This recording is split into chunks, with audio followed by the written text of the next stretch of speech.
कहीं बात सुझाए नहीं छोड़ी में बैठल छिए बोल की बात बोल मैं कह दिया बाबा एगो माल पटाए देखियो बाबा जल चढ़े भोरे भोर हो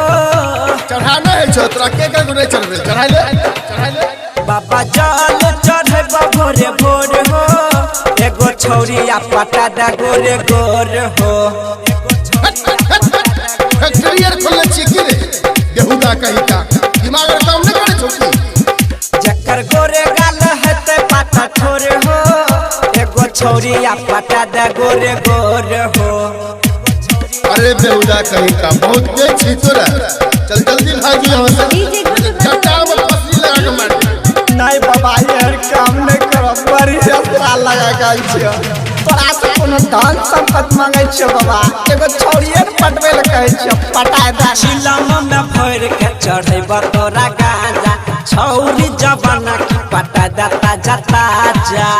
अरे छोरा जो यार से दिमाग के खराब करे छी दिमाग के खराब करे छी शिलम में भर के चढ़ैब तोरा गांजा छौरी जवाना की पटा दाता जाता जा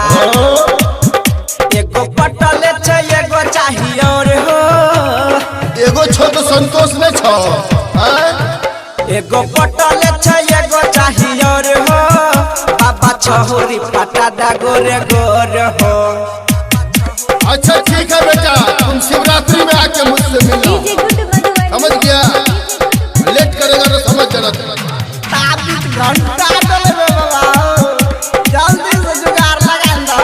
जेल भो बाबा तोरा देब हम खुश हो कुमार नीरज के मन कर खुश हो अरे हम घुसखोर नजर आवे छी करे जेल भो बाबा तोरा देब हम खुश हो राइटर लखविंदर के मन कर खुश हो बहुत सुंदर सब जेल लागे है त देखे में बेजोर हो